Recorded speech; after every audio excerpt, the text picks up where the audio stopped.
On tonight's episode of Sanity Lounge, we have Aaron Grove in the studio. Aaron is a Baltimore lifer who has been a gigging player since high school, holding down the throne on many different projects, including Baltimore Badasses Henry and the H-Bombs, as well as the original bands Chester Stacey and Silver Threads. Aaron has evolved from drummer to guitarist and eventually to an incredible songwriter. Join us as we discuss his journey and stick around for a brief performance live in the lounge.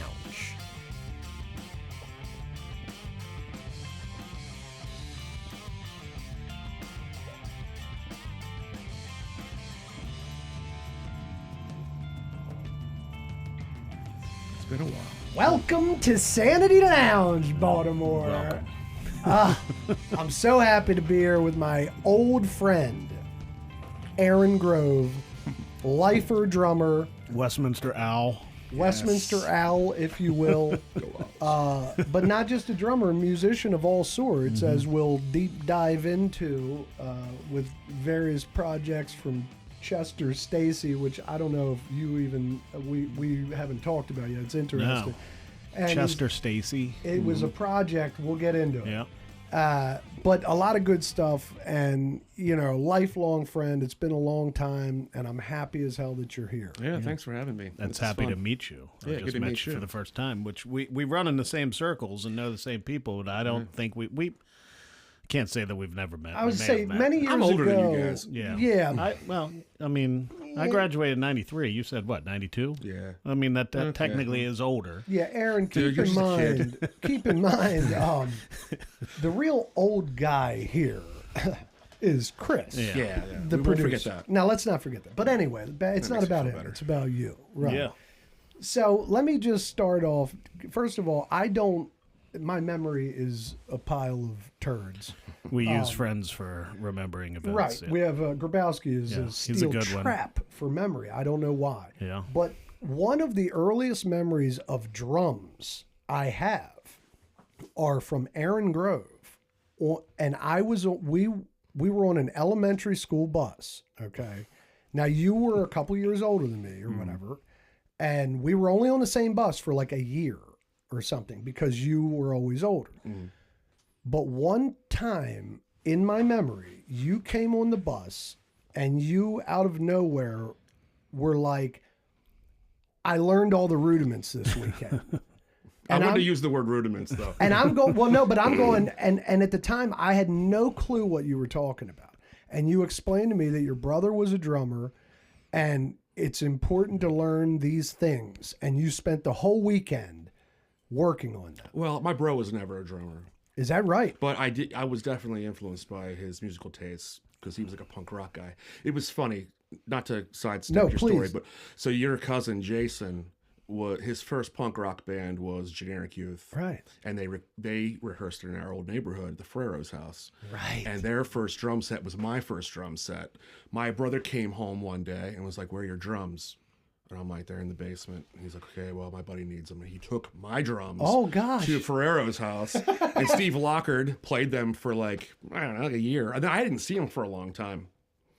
But that was the time for my brother. He stole my drums for his buddy's band, which was Generic Youth. Wow. Generic So let me ask you something. Generic Youth was a great name for a punk rock band, by the way. I know when he came up with, or when they told me the name back then, I was like, "Holy shit, they're going to be famous." I was Like, at a that's couple of great their name. I was at a couple of their rehearsals just as a kid watching, and your cousin was by far the standout. Well, it's one of those things that he's a lifer too, and he's been on. I don't know if you ever get a shot. Watch the Sanity Lounge episode with Jason. I did, Yeah, because yeah. he's had a really wild run. Like Yes, but he he's has. better now than he's ever been. Like he's shredding it. Well, he Like, started out as a punk rock guy, Yeah, and now he's like doing like Steely Dan and stuff. I know. That's man. really funny. It's amazing. Yeah. It's But, yeah. evolution. you know? Well, see, it's funny because I remember you.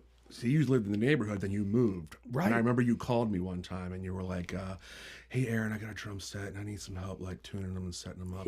And I was like, "All right, cool." Well, his family moved from my neighborhood, which was like middle class to like this big ass house. Oh, this was up. pre-Cold This is Saturday. this is the move to Cold Cold Saturday. Cold Saturday. Right, 10th right. grade. And I 11th show grade, up and something he's like got like this like 20-piece pearls. They're like cherry red. Oh, I and I remember being that. like, I'm going to be here all day doing It was a Pearl export. Yeah. It was a Pearl export set. They were awesome. That set was the Burger King parking lot Yeah. set. If you Were you involved? Was he No, involved? but No. I remember it happening. Yeah. Yeah. I think I was there for a short period of time. I think Yeah, maybe I was going to incredible. Burger King. There was so I many was people gonna say, there. It There was I just remember it being mobbed. packed. Yeah, Yeah, it was strangely Because mobbed. back then, no one, well, even now, everyone's got phones now, but back then, people went to parking lots. Yeah. And I mean, in my high school years, which I'm so much older than you are. Yeah, right. We we would go established. to the Burger King parking Yeah, lot yeah. and just kind of hang out. Burger King, and then between wait Burger for something King and to Taco happen. Bell, technically. Yeah, exactly. right, exactly. right. So, And Well, then, so let me- then we'd put Bubba Pawn in the back of my Nissan Pulsar and drive out to Pat Shucks. Oh my gosh, Pat Shuck. He does well, I think, now, doesn't he? Yeah, serious. it's very funny, man. I mean, it's just, I haven't thought about those days. in a Well, let me while. ask you though. So, is there any possibility that you came on the bus one day talking Oh, there's a about? good possibility. All right. I mean, it's funny. I mean, 'cause- maybe not the brother angle, but that you spent the whole weekend because, like I said, I was kind of like, "What the hell is he talking Well, about?" it's And funny. you explained it to me a little. I didn't have drums for the longest time, but I had sticks. And I could sit down and pick apart every part of the drum kit. So I could sit and play air drums. I remember being a kid to being like, man, all I need is a drum set, and I'll be able to know how to play drums. Right. I could get my feet doing everything. And so when I did get my first drum set, and it was a piece of crap drum set, which I still have. Like, I'll never get rid. It's the generic youth drum set. Nice, right? I don't know. There was two songs that kind of like drew me into playing drums you guys will understand this because you guys are from my generation for the most part, is Something in the Air by Phil Collins. I mean, how many kids started playing drums after hearing that? And then Jack and Diane. Right. And that was such a huge feel. I remember sitting on my bed and just doing it. Right. Kenny Aronoff. Yeah. Right? The great Kenny Aronoff. And it was always that's how I learned how to play drums. Was kind of not having a drum set. So no, you're no lessons or anything? Nah. Never. And it's never. And it's funny because most of the guys that I play with, we were just talking about this at practice the other night, because the guy that's playing with us now, he was like, have you taken lessons? And I'm like, no. And it's funny because I hear drummers talk real technical, like, yeah, I played this paradiddle on a 4/6. I'm like, I don't know what any of that is. Now, I might be able to play it, Right. but like, I don't know how to say it. right. And that's how I've always been. I feel like that's been the story with all the drummers we've had on, is they're all, for the most part, 99% self-taught, which makes it just everybody's unique and different, Yeah. in my opinion. And it's funny because the guys that I play with the one guy I play with, Neil, we've kind of come up together. We always used to kind of joke about how like the guys that took lessons are kind of squares. You know? Right. It's Like, like it's always- people that went to bartending school. Yeah, Right. right, exactly. That's a great analogy. I always just felt guys that didn't go to any sort of lessons and learned how to play always had their own kind of thing going, and you could always tell with guitar players, you know, guys that took lessons were like this, guys that didn't take lessons were like this. Right. And And you could feel the energy is a little bit different there. You know what I yeah. mean? The only thing that I wish I would have learned is the traditional, and I can do it, Right. the traditional, the way of holding it. Yeah, right. I always loved the way Stuart Copeland looked when he played. Sure. But Now, you were always a big Keith Moon guy, if I recall. well, growing up, he was like the front man almost. You Right. know what I mean? When you watch The Who, you're not watching the bass player or even Roger Daltrey. You're watching Pete. You're watching Keith. Right. Keith Moon, I always just thought how he was just the guy could stay on time and do all kinds of crazy shit, which I always thought was great. Right. The other guy was John Bonham. I mean, I think every drummer goes through a Bonham phase or Absolutely. stays. I mean, I've always stayed in a Bonham phase. I'm still kind of like learning about John Bonham. But then Stuart Copeland, when I was a kid, I just thought the Police were so cool looking. Right. And they dressed like us. They wore like tube socks up to their knees and Right. like OP shorts. And they looked like they just came off a beach. And he just had a certain way of looking when he played. He just looked like he was having fun. Right. That kind of got me. And he looked strong. And also, Copeland he kind of invented his own style there. Like, it's like a jazz reggae fusion. And he was a world traveler. Like, he grew up in Egypt or something like that. I mean, you know. Yeah, I think it was a military family or something. Yeah, and he just had a unique style that no one had ever seen before. I guess kind of like Keith Moon. Well, he's also reggae. He's like the king of the hi-hat. Right, Like, right. he does some crazy stuff on the hi-hat that I always thought was cool. And I never did that and still don't. But I love when he does it. Yeah, right. It's the Stuart Copeland. And it's funny because now that I'm older and I've been playing for a while, when I was a kid, I liked rock drummers. I never listened to jazz. I was never a jazz guy. And then the older I got, it was like, oh, well, all my favorite rock drummers are jazz drummers. Sure. John Bonham was a jazz guy. Mitch Mitchell was a jazz guy. Densmore was a jazz Ginger guy. Baker. Ginger Baker was definitely a jazz guy. So it's kind of like, oh, okay, well, now I find myself, like we were talking about the other night, the guy that's playing with us, Brant Huseman, he plays everything real solid, which I like. Right. I like solid, but he was trying to figure out what I was doing because I do a lot of ghost notes. Right. I'm a big band fan. I'm a big Levon Helm fan. I'll do a lot of that. What's Letting that bounce. What's a ghost note? Instead of playing it like straight, you kind of let your snare hand kind of just. It's hard to Breathe. describe. It's breathing. There's probably a technical term for it. I'll Dude. tell I you don't what, know what it is. I'll tell you what it is. Fishman does it on the, like whenever you're hearing in Reba, when it's just that. Levon's famous for it. He's breathing with his left hand on the snare. That's ghost notes. Every once and again he's accenting, so you get a pop, but it's like he's constantly breathing with his left hand. Yeah, there's like a primary note, and then there's We like don't know. I don't know. Accent, unaccent. It's Yeah, like the yeah. unaccent is the ghost Right. notes. You know what I mean? If you get on But a you're run. hearing it. Yeah, but it's Yeah. fainter. It's not like a phantom note. Just a ghost. You're still seeing that. I don't know what the difference between a phantom and a ghost. I think a is. phantom Neither and a do ghost I. are in the same realm. Go and listen to Fishman in Dinner and a Movie. Or and listen to you'll Little hear- Feet. Or Right. Little Feet. And you'll hear like the snare drum almost sound like in between the cracks you hear the snare drum Okay. going. Okay, I think I got it. Right. They're ghost notes that are All that backing up the primary accent. notes. All that stuff in no, between. yeah, that's a good. The I tweeners. can hear that. Yes. The tweeners, if Yeah, you yeah, will. yeah. Well done, man. No, that was good. I haven't done a that little was beatbox good. in a while. Yeah, I was saying that was nice. That answered my question. Right. When you finally got to the I don't know why sound. the hell I'm going, you're breathing. I had And I it just here. told you how I don't know how to say anything drum Right. wise. So. No, but that was No, phenomenal. yeah. Right. That was great. So, okay, so and it's funny that you bring up the Ferreras because we went into that. Yeah. They were they stole your drum set and they had one of the first half pipes on the East they would Coast. have- Yeah, Remember we that? went through I remember that. we would walk to like Burger King from our neighborhood in Right, summertime, right. and they would have hundreds of people in their backyard. And my That's brother was crazy. in the mix. He never skated, but he was in that mix. So I learned like Black Flag, the Circle Right. Jerks, GBH, like a Minor Threat, and then Fugazi. Like Right. I put Fugazi kind of on a pedestal. That he's another drummer that Brendan Canty, who is a jazz guy, but he's in Fugazi and he just has his own sound, his own style. That guy blows my mind. He's got a new band now, but that whole group of guys, those guys were older than me. I kind of looked up to those guys. Sure. I learned a lot of stuff about punk rock, and I wasn't into it then. But when I got older, it's more mature than what it kind of comes off as. You know what I mean? Absolutely. So I had to kind of grow into it.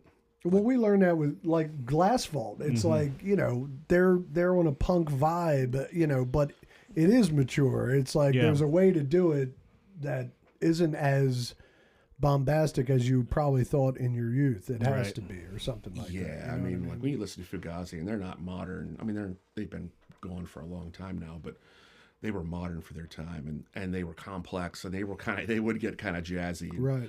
I always love the fact they just kind of plug guitars right into amps. They didn't have pedals. It was all use of noise and feedback, and I love all that stuff. That drummer had a big bell that was part of his kit. It was a kind of bell, like a dinner bell, Right. and it would hang on a rope, and he would play that thing. And it was you could tell it was heavy brass because it wouldn't really move. Right. But he just had a great sound. Right. Well, Just a great drummer. they brought it. Like they were very energetic. Now they're DC, right? Yeah, Yeah, they were a right. Discord band.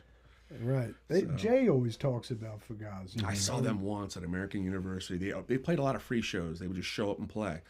And they played at American University. And I remember I got there and we had to wait for like lacrosse practice to end or something. There was some sort of sporting event. And then like all the athletes like left. And then these dudes just walked in with these big wooden, like a stage, and set up a stage and set up and then played live for like 2 hours. And it was Really? like, holy crap. That's this is pretty awesome. cool.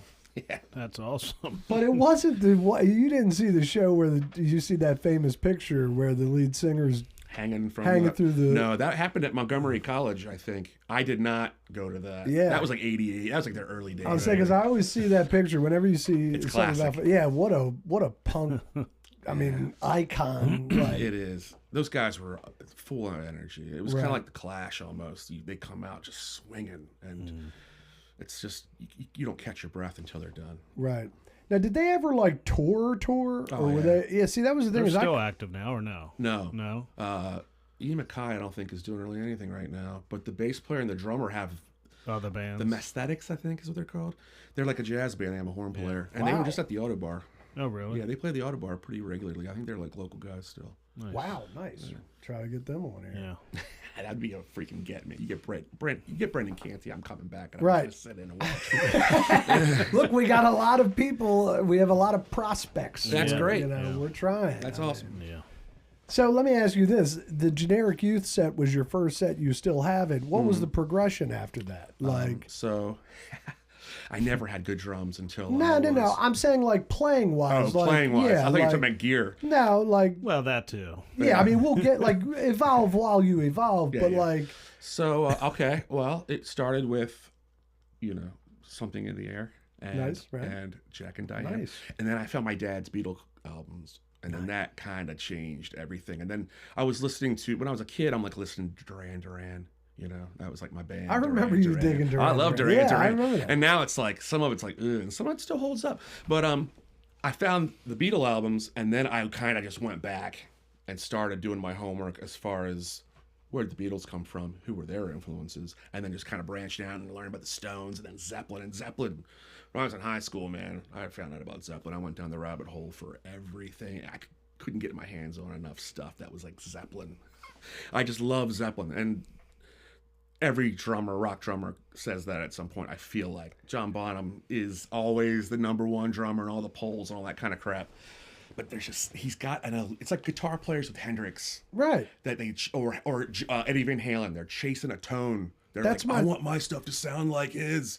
Right, cliche is cliche for a reason. Like it's like if he's always on the top, like there is a there. Like it means that something is different with this guy. Well, you know, he and just so had a sound. yeah, And it was funny because it comes to find out. I just listened to there was a book about him called The Beast, oh wow, and I just listened to it at work the other day, and it's depressing because it magnifies how much drinking the guy Right, did. right. But they talked about he was like a scientist with his snare drum and his kit. Like he spent a lot of time working on how to make it sound good. the sound. And then a lot of it, I mean, in the early days, I guess they used the Glenn Johns method, which they only had like 4 or 5 mics on the kit. And I remember going to Invisible Sound. You ever go there before? Nope. There's a guy by the name of Dave Nachowski who owned this studio in Baltimore. And it was really a beautiful place. It's not there anymore.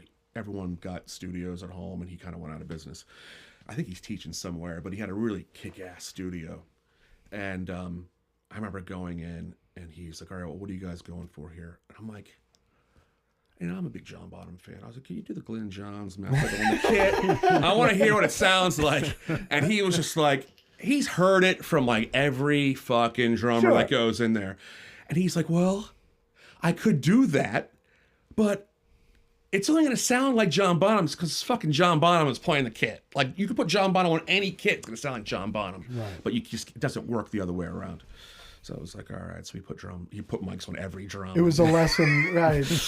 But John Bonham has that sound since I was in high school that I've always kind of chased as far as his snare sound. Like that snare is just something about his snare. Right. And I can't afford one of those freaking snares that he had, which was a super something, the Ludwig Superphonic or something. Superphonic. They're It like wasn't a they're- Black Beauty. I don't think so. Yeah. He had a chrome snare, but so I got way into that, and then just listening to like the Yardbirds.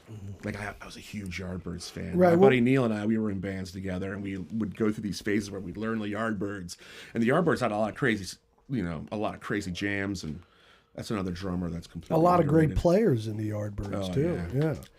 But so I got into a high school band, and that's where everything changed. It's like I've learned how to play drums so I could play with other people.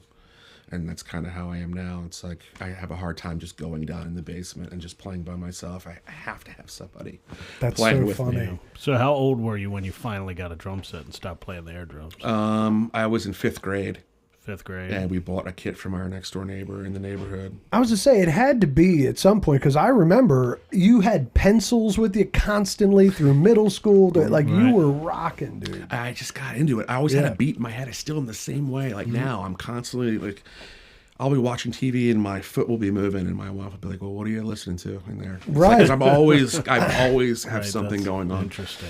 It's mental illness probably, but Yeah, but it's a good one. Yeah, well, I think that'll good one to help have. my plight with my wife because she thinks I'm a psychopath because I am, but also because I can't stop. Like Well, it you really, sit there and just hit a pad all yeah, day long. I will play. It soothes me. I've given up everything in life except for nicotine and drums, and it's like to me, it is my spiritual.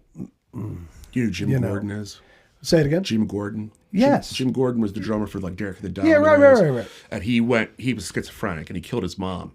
And he Oh, went to shit. prison, or he went to an insane asylum for the rest of his life.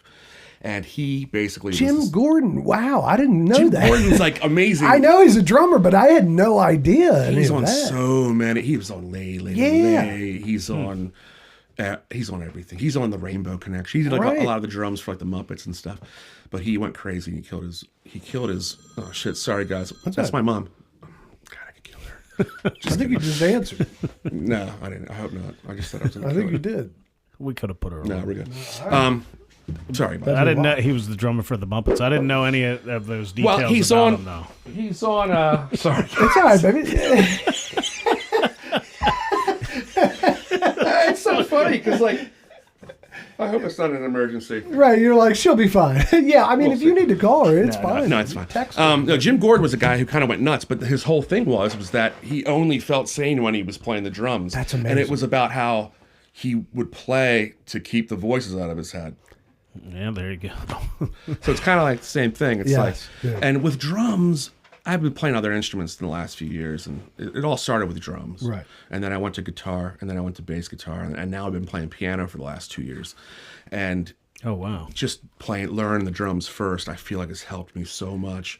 But the problem with playing the other instruments are I have to think and I have to be aware of what I'm doing. With drums, it's like meditative. Spiritual. Yep. It's like, it's freaking meditative. It's like, I don't know. I can close my eyes and I can shut off everything. Right. Me too. I swear it sounds ridiculous and I don't know how to explain it, but I get my best like thinking done and inner like thoughts done at a show. Like I'm loving it. I'm enjoying it. It's joy, it's everything, but I'm a lot of times other places. I could see that watching you. I Yeah. could tell that. It's crazy, but it's not that I'm not taking it for granted. I love No, it. no, you no. know, No, but it's it therapy. helps you. Yeah, it's like I said, it's hard. I can't explain it. You know, I was playing with some guys once a week, and it was like therapy. It was like great. And really then is. that went away, and it was like, oh man, it sucks. Like I need to find something to do. And I mean, my wife would be the first one to tell you, like, I need to be playing music, right? you know, once a week, if not more. And I've got a little studio now in the basement, so it's got no windows. I can go down there. I do a lot of home recording and tracking, and I can, 4 hours could just fly by. Yeah, man. Well, that's wonderful. I mean, you got the studio down there now. That's perfect. Yeah, it's funny because if I have an original idea, I can record it and I can play all these different parts, so I can add the parts to it. And if I don't have an original idea, I'll just record a cover just so I'm doing something. Right. And but it's easy now. We've got this band Silver Threads, and everyone's writing. I can actually record like a decent demo, and then give Nice. it to them. And usually they won't use my parts; they'll come up with better parts, which is great. But it's nice to have something, an arrangement, Right. So, but Yeah, that band they were great. So it's fun. I sent you the video of them. Like I was Yeah, what a small I wasn't world. expecting anything. I'd never heard of you, but like I said, you said I talked to Al. Yeah. It was your second show, Yeah. so it was impressive for your second show. I mean, I'm sure you guys have been playing together a little bit. Yeah, we've been playing for, gosh, it's probably almost close to 2 years now. Yeah. But it took us a while because it's all original material, and to get it right. And we've got a lot of harmonies. Yeah.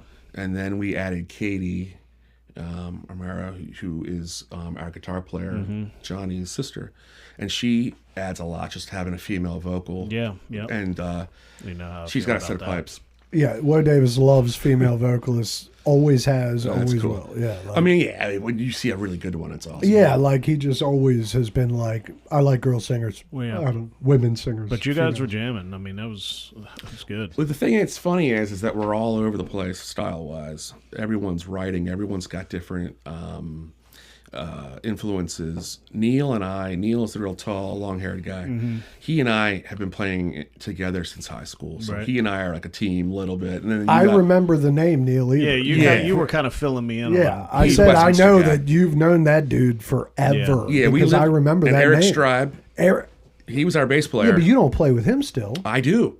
Actually, he helped me write a song just the other day. My Eric Stribe. Your Holy Eric Stribe. shit! Yeah. How is he? Whoa. He's doing good. I mean, he's still in the area. His kids are all grown. They're all like musicians too. Or I think they all can play like piano. But his one kid, Ty, who, I mean, he can play guitar. He can play drums. He plays piano. Eric can play bass. He plays Eric guitar. was a he plays nasty piano. bass player. Ultimately, yeah. he started with bass, but he can play some piano too. And he's a really good songwriter. Like I feel like he's got a knack for arranging and vocal melody. And he writes these songs and he'll send them to Neil and I. And I'm always like, man, this is so good. It's like I would love to like do this up for real with instruments. So I took a couple of his tunes and we actually did that where we put a full arrangement, full on harmonies and all that stuff.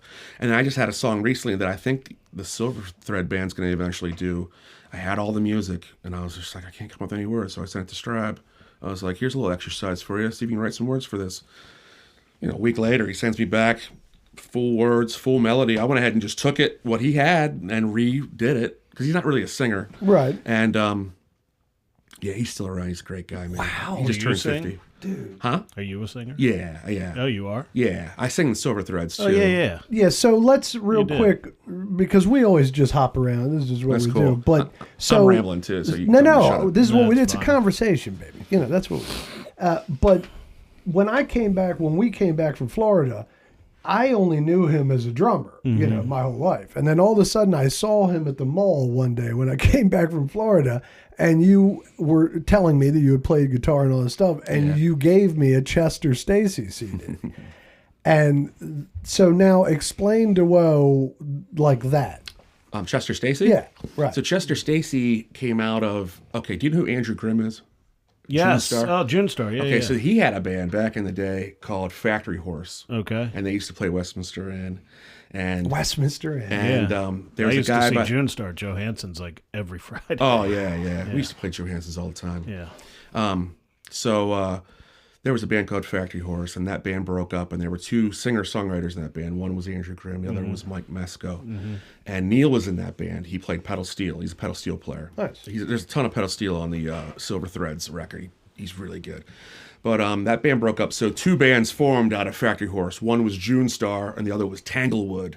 And Neil and my buddy Mike and Eric Stribe, I mean, we were Tanglewood, and that was like a 3-part harmony, original, kind of like twangy country band, kind of. We were very like, I don't know, like Whiskey Town-esque. Right. I listened to Whiskey Town before.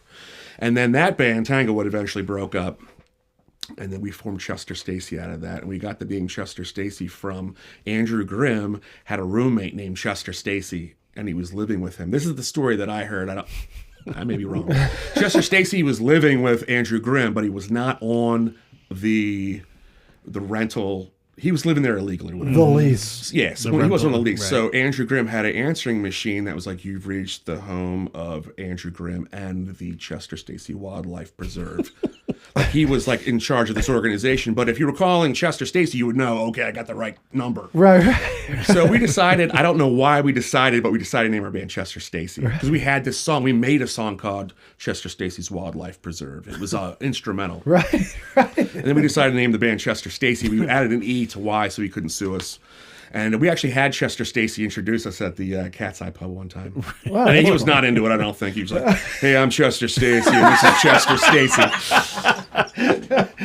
He said, I don't know what the hell I'm doing here. This is Chester Stacey. I mean, did you invite him down, or did he just we happen to invited be him there? down, and he came down. I don't think he was really into a rock band being named after him. Right. But Chester Stacey was a three-piece band. Eric ended up leaving, and we got a guy named Chris Isley to play with us, and he was in a band called Twin Six back in the day, and he's now the bass player for June Star.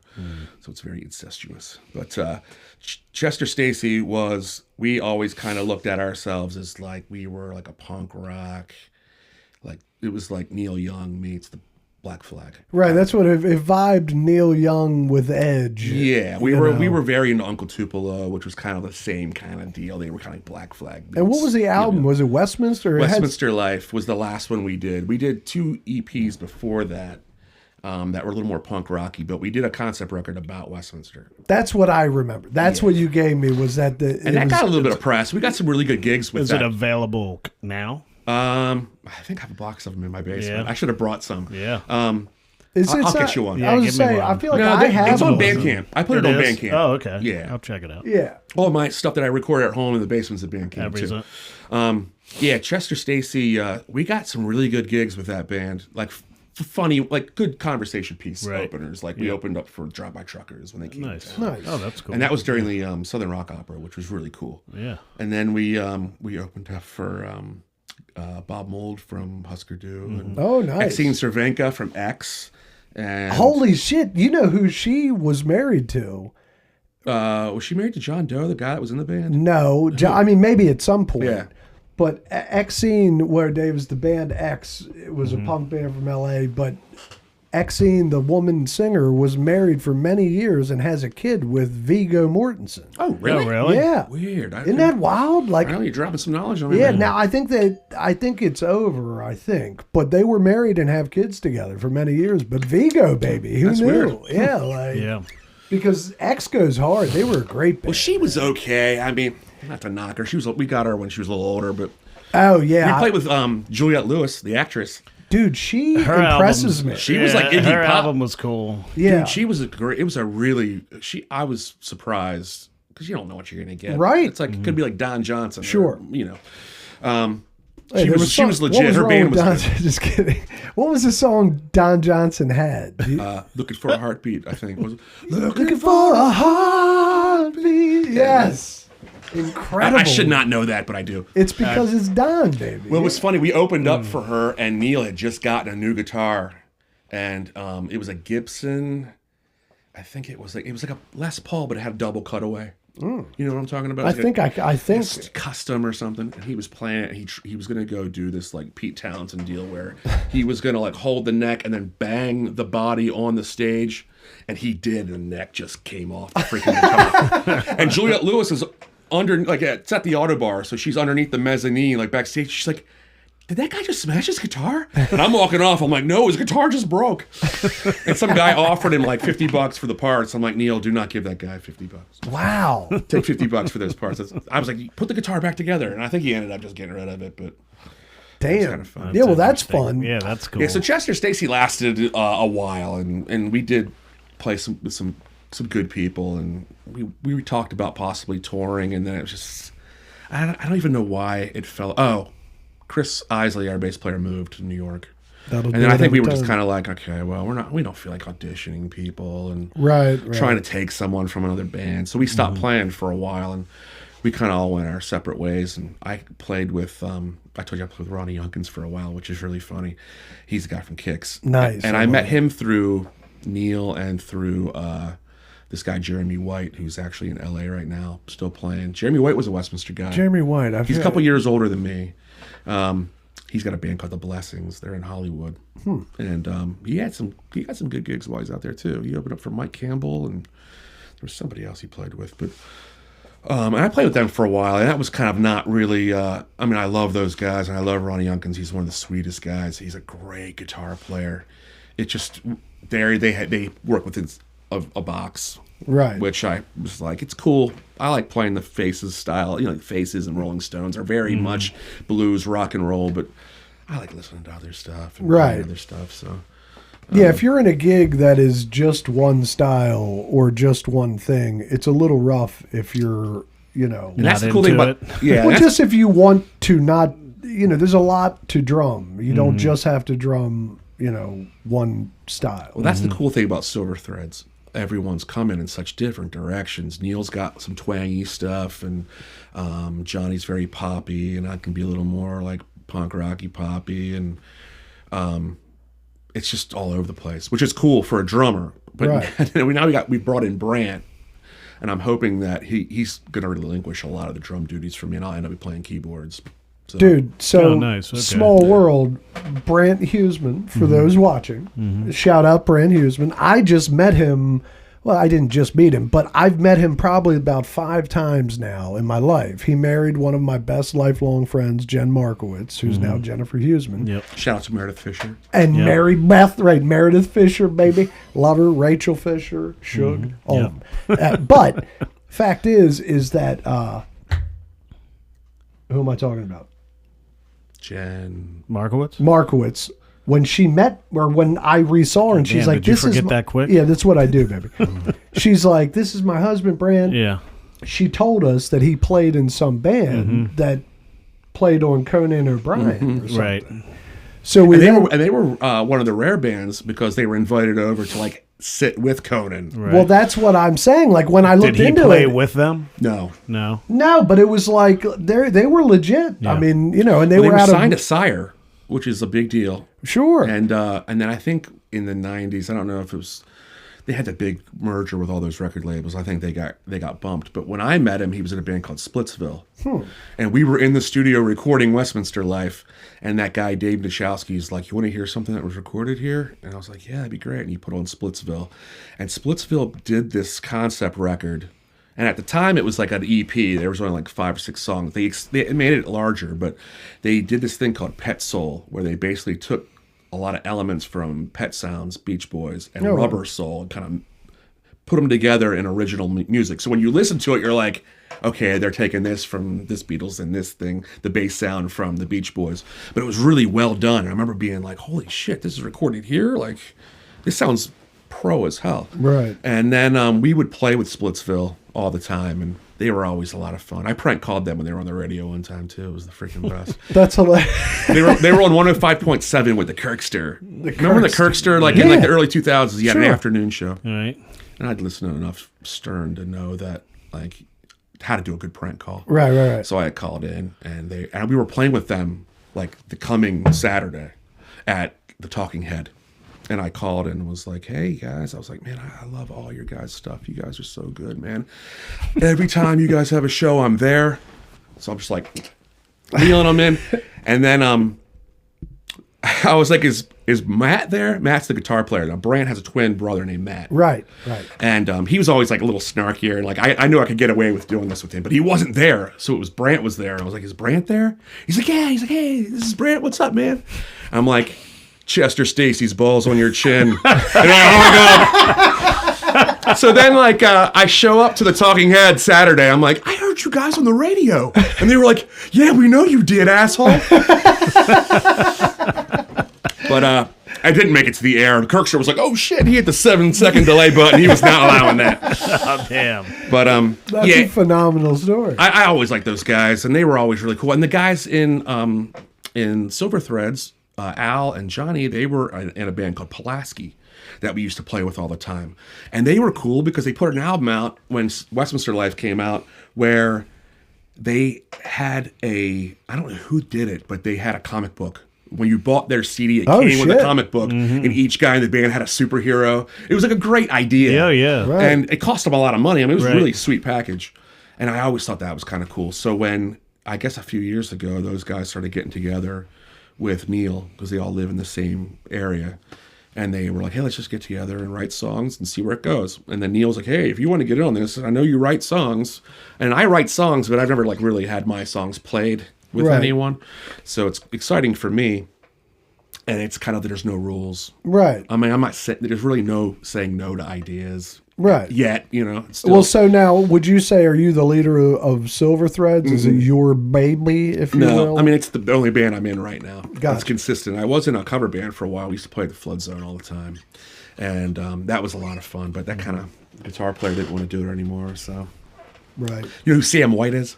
Sam White's a guy who's played in the area forever. He's a little older than me. He gave lessons. Or taught. I feel like I know the name. Yeah, he taught at New Song and Stews. New Song Guitar. New Song Guitar. Wow. He's a really accomplished guitar player. He's in a band called the Dave DeMarco Band. Yeah, Dave DeMarco. Yeah, he's a guitar player for Dave DeMarco. Wow, okay. He was playing with us. So we have a gig with him in December at the Flood Zone. Nice. December 28th. And then I think he's just going to be too busy to play. So Silver Threads is like the main thing. Nice. And I'm hoping that we'll go into a studio again here soon and record something, maybe play some more gigs. So are you, well, do you got Yeah, you got a studio here.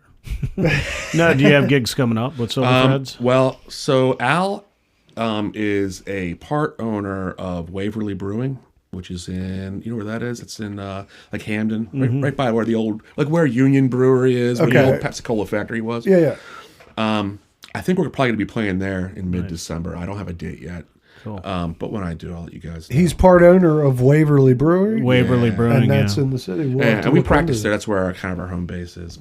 That's where you practice. Nice. Yeah. When the brewery closes, we go in and play. That's nice. Yeah. So yeah, we have a set of drums there and a PA, and we got a lot of space, which is cool. Yeah, that's nice. Do they have bands come through there? Yeah. A lot.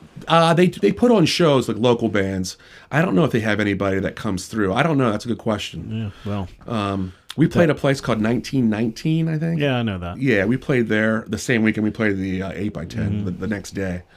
And that was really cool. Yeah. And I guess they're starting to have some bands playing No, there. that's cool. It's We like have it's a like new- old school back in the Our bar. events calendar's coming, man. Well, it's here. I know. What's happened in Baltimore is our events calendar. It's going to awesome. be linked to the Sanity Lounge page, and we're trying to get businesses in the city or in the counties or wherever that have We have a live couple events. sponsors now. We have Brass Tap and Guilford Hall Brewery are That's sponsoring awesome. our calendar. Yeah. That's kick ass. Yeah, So we're just trying to gain some momentum and, make people think different, more positive stuff about the city and, That's the thing. I feel like Baltimore gets a bad rap. It I do does. too. I mean, even just being like Federal Hill Yeah. that one night, and I hadn't been to Federal Hill in a really long time.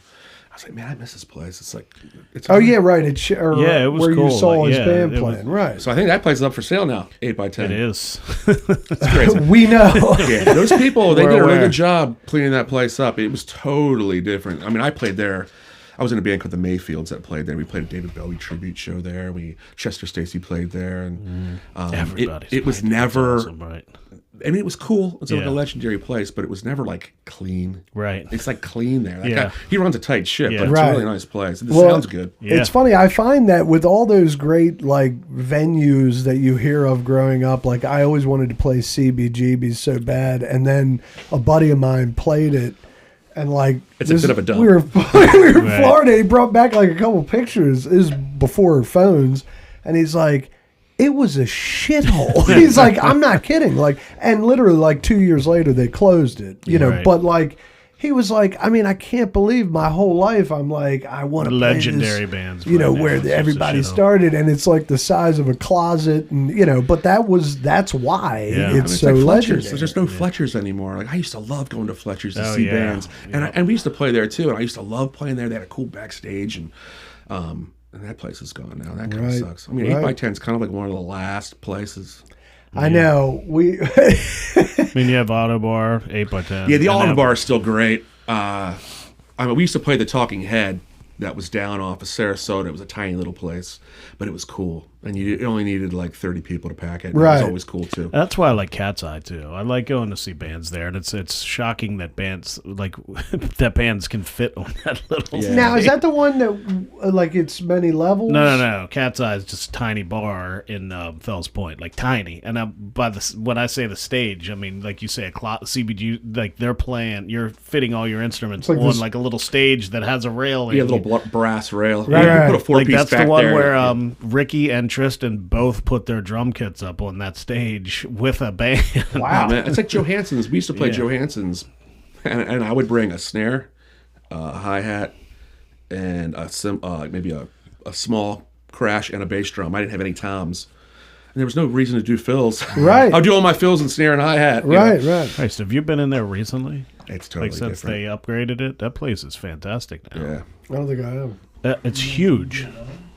EJ Bugs. EJ yeah. Bugs is where I got my start playing in the city. I feel like everyone from the counties started playing in the city at EJ Bugs. EJ Bugs. EJ Bugs, Chris isn't in here. I know he can hear me, and I know he played there too. But Christine was the lady that owned it, and she was this French woman that wore camouflage pants.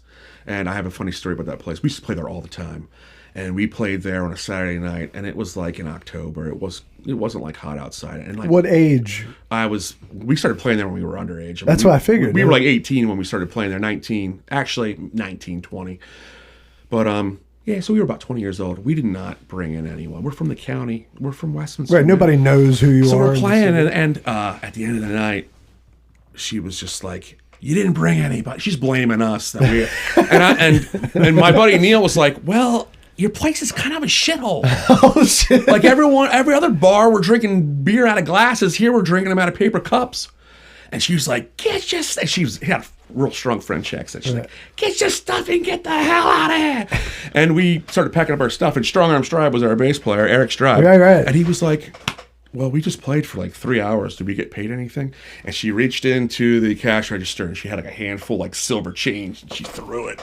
And then Eric went over, started picking it up off the floor. I'm like, "Dude, come on." He's like, "I didn't guess." I was like, "Have some pride." You could get gas with change back Right. then. He But said, "I'll take yeah, anything." right. right. But yeah, we used to. That's where we got our start playing in there. Wow. And that place was, it was just. Oh, I shit. remember dropping a drumstick between the stage and the back wall, like where the drum was, like off the stage, and went down into the crack. And then I was gonna go reach my hand down to grab it, and you could see things moving. And I was like, "That's just gonna stay there." I figured you'd look down and it's stuck to the wall. No, like it no, didn't no. make it the whole way down. It just No, stuck. Whatever's in that building, it's probably still there. That's Probably. fucking hilarious. I don't think that place is there anymore, thank God. But yeah, I mean, AL Gators. We used to play AL. We opened up for. We always would get these funny gigs. We opened up for Hotter Than Hell. Hotter than hell. They I were like remember they were like the East Coast that. Kiss. Right. Tribute band, These yeah. dudes had a Winnebago. They had a makeup guy. They had pyrotechnics. Yeah. This is before like Great White, Right, Right. like burned their place down. Right. And that was really funny. We opened for Joe Lynn Turner. You know who he is? I didn't know who he was, but I guess he was the lead singer of Rainbow. Oh, Rainbow. I never Rainbow? listened to Rainbow. He was. don't know He wore a Rainbow. wig on Yeah. stage. I just remember thinking like, this guy's cheesy as shit. But Well, I think they were 80 or late 70s, right? maybe I was not a fan. We had a booking agent at the time. They were like, they called us like, "We got the gig for you." And I was like, "Who?" I was like, "What?" I'm thinking like, "Oh man, they got us opening up for somebody cool." Joe Lynn Turner, baby, be there at 9:00. I'm like, "Who the hell's Joe Lynn Turner?" I don't even know who Rainbow is. Yeah, I had to Yeah, look they him up. have, you know, there's 2 songs that they have, I think that you would know. Sing them. I don't remember 'em. Yeah, But I'm telling you, there's 2 songs I don't that remember Rainbow, like, had. Yeah. You know, that's why I think they were late 70s. yeah. I think he also was the singer for Deep Purple at one time too. He was really cheesy, I thought, but it was. We played to a lot of people. Yeah, he must have been. That makes sense because I think Rainbow's whole thing was like that high pitch, Yeah, you know, yeah. style, which was always your style, Oh, totally. Well, I told you I played with the guy from Kicks. right? That's what I'm Dude, saying. we opened up for that band. We were called the Suicides, Jeremy and the Suicides. Nice. And we opened for Warrant. Nice. 2 nights in a row. Wow. Did you meet him? No. I was No, saying. we were relegated to the like supply closet. Where Right. they keep like the bleach. Those guys had the full backstage, and I remember thinking like, I can't tell any of my friends this because this is not my style. Right. I kind of looked down upon those kind of bands Sure, when I was sure. a kid, and we opened up for them in York and then Allentown, and Steve Whiteman's band played on the bill. Steve Whiteman. Funny Money. Remember Okay, Funny right, Money? right. Funny money. Right. But I just do remember that Warrant both nights did like a Led Zeppelin like medley. Right. I remember thinking like, You're like, they're all right. they're pretty good players. right. I mean, yeah, you have to sit through She's My Cherry Pie, but I was just saying, and I think God rest his soul, Janie Lane died, right? yeah, all kinds of problems. Yeah, he had serious I problems. don't recognize any of these fucking songs. Yeah, listen to that. But Ronnie James Dio was part of Rainbow at one point. Yeah. Okay, well, maybe that's why. Maybe that are the two songs he did with them relevant. Like 2 albums. Okay, well then maybe that's what I'm thinking. And that was Yeah. before or after Black Sabbath. Stone Cold, Temple of the King. Look, there's people right now yelling. They're like, "Stone Cold, baby," you know. Since you were since you've been gone. Is that- Right, it's since you've been gone. Is that- Hell is that the no. one? Hell no. No? Maybe. No, I mean, it's on this list. If it is, she plagiarized. We may have to take a commercial break and check this shit out. Right. What is Rainbow's greatest hit? All Night Long.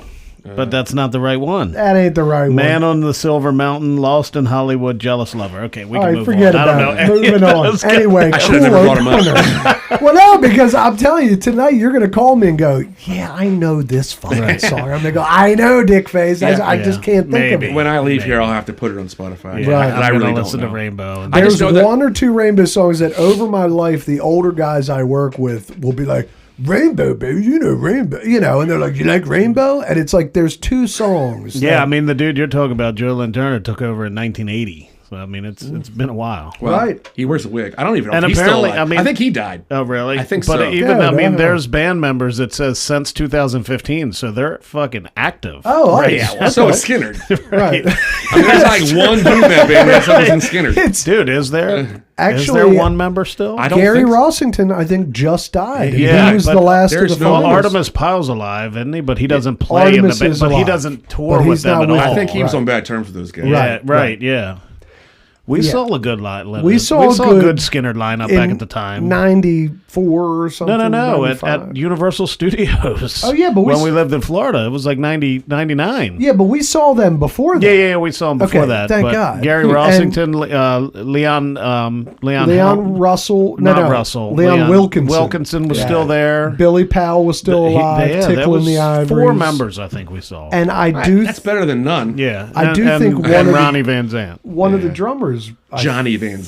think. Johnny Van Zandt. Because the drummer, Artemis, was a drummer of Skinner. He was Yeah. the main drummer of Skinner, but there was like a guy named Bob King or something. Yeah, something. And we saw. So technically 5. of Yeah, the like we had kind a of good Skinner members. run, It was, and it was a technically. good show. God, I remember. You forgot about man. that, didn't you? it blew my face That was off. in like, Universal Studios. We went and saw that. Frampton, Yeah. right? Did Frampton open? Yes. Yeah, That's right. good, Bill. It was Not incredible. well. I think it was equal billing. I don't think one opened for the other. But I think Frampton played first Yeah, or yeah, whatever. yeah. But I remember I never thought I'd live to see the day. I mean, of I know it was Alive, me, Do you, and feel like me, we you, do. and Becky. Scotty B might have been with us. Yeah. Keith, maybe. Applebaum, maybe. Probably I don't know. B.A. I know. I specifically remember me, you, and Becky. Yeah, and it was right on the streets at Universal Studios. It was Right outside of incredible. Mel's Diner or My, some shit. my dad was not a musical guy at all, but he loved Frampton Comes Alive. That was like his favorite album. And then he worked at State Farm, and his best buddy at State Farm, John Coolius, his first cousin was John Ciamos, the drummer on that. Oh shit! Oh, wow. And that guy was the drummer for, oh God, who's the guy that sang Hello, It's Me? Yeah. Todd Rundgren. Yeah, right, Rundgren. So he's on all of Rundgren's classic Wow. stuff. And then he was a great drummer. And he had a set of like, they were almost like Bonham's green emerald Ludwigs. That was his touring kit. And he ended up he had a major drug problem. He ended up becoming an EMT. Then he died of a drug overdose. But just recently, like on Frampton's last tour, he tried finding his John Ciamos' drums. And he found them and bought them. So when you went and saw Frampton on his last tour, you were seeing the Frampton Comes Alive drum kit. Wow, That's pretty cool. yeah, that's really very cool. All right, that's another. That's good stuff. That's a little No, story for you. Well, Davis, do you got any music-related questions like you want to ask him? Oh, what are you before listening to these days? Oh man, I'm listening to a band called the Hard Quartet, which is kind of like a super group. There was a band back in the '90s called Chavez, and there was a band called Pavement. You listen to Pavement? Pavement, Pavement? yeah. Steve Malkmus, he's in this band, and they got one album that just came out. I've been listening to that a lot recently. I think they're coming to Baltimore. I think they're playing the Autobar here soon. I don't know when though. Maybe next year, February or something. I've been listening to that. I always am listening to the band. I'm like a huge band fan. The band, The right, band. right. There's always times where I end up like leaving and then coming back. Right. It's comfort food. Right. if you Well, will. yeah, I just put them on a pedestal too. They all play different instruments. The songwriting the is vocals- fucking incredible. Yeah, well, Robbie Robertson had a cast of characters he could write too. Right. You know what I mean? So, He was part of Rainbow. who? Robbie Robertson. No. Uh-oh. Oh, dude. Controversy. We'll see. Maybe he produced something by Wikipedia is always right. Yeah, right. Right. I mean, I'll admit that's what I was looking at. I'm always going back to Neil Young. I'm Yeah, a huge Sorry, Neil Young fan. Richie Blackmore. Richie it just Black- popped Richie into my Black- head. I got yeah. you. That makes more sense. That totally makes sense. right. That makes way more sense. Let me think. Gosh, I don't even know. I mean, I'm trying to think.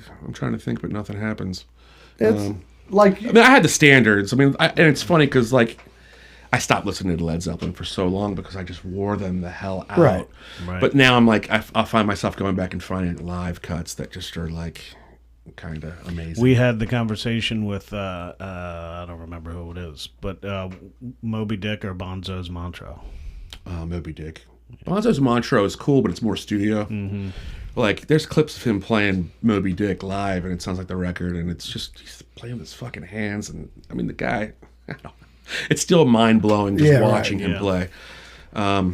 yeah, that's kind of that was my take pretty much. It's like Moby Dick, you know, Bonzo's Bonzo's Montreux Mantra is was cool. unique. There's not a lot of live recordings of Bonzo's. I was just saying, No. yeah, it's a unique thing. if any. It's- But I think he did do something with synthesizers attached to his drums, like their second to last tour, maybe, where he was doing some weird stuff on stage, and he had freaking timpanis, and I mean, He had an official kettle drum. yeah, yeah. It's I always loved his drum. It's cool, reading that book and about his acrylic kit. I and can't how- wait. I'm gonna read that. Yeah, it's really, really good, and just how they kind of made those amber Vista lights for him.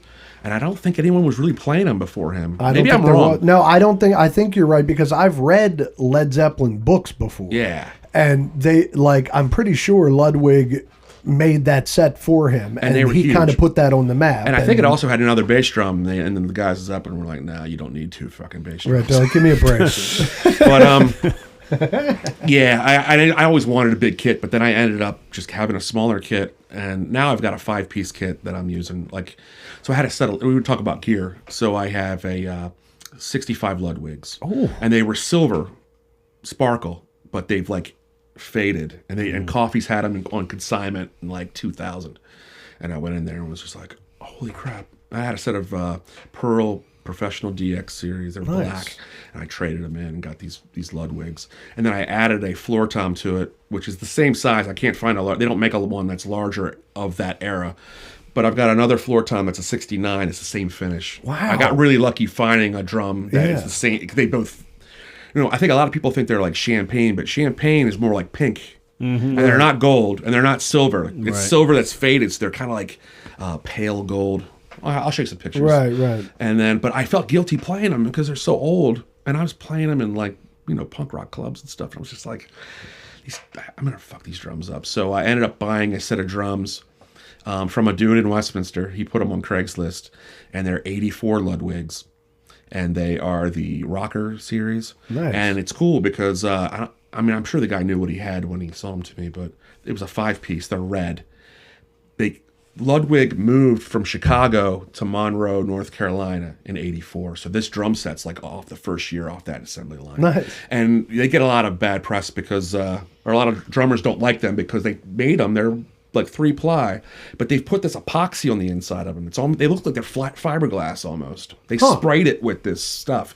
And a lot of drummers will go in and sand it out because they don't like Right. the sound of them. But I freaking love them because they're bright, like a Vista Light kit Right. almost. So I've been playing 5-piece, but I told you, man, I played, I guess, 3 shows already with Silver Threads. I have not played my kit once. We played with Glass Fault. I used his kit. His kit was freaking sweet. What a great kit. He's had that kit and plays it since he was 15. Yeah, that's a really, really beautiful kit. Yeah. I wrapped my knuckle on my snare drum because I was using his stand, and I didn't want to mess with this stuff too much. Right. My snare drum was real high. I'm playing that night that you saw, and I hit my knuckle, and I bled all over my freaking snare drum. And then the whole time we're playing, I'm like looking at his kit, like, God, I hope I didn't bleed on his kit. Right, wouldn't that be? He's like, the guy's nice enough to let me use his kit. Right. The last thing he wants is some dude bleeding. And it was like a tie-dyed kit, so you might not see the damn blood. Right. I got off the show. I went backstage and was like rapping it, and he was there. He's like, "Are you okay?" I'm like, "Yeah, I hit my snare drum," and then I could just see it on his face, like, I hope that fucking guy.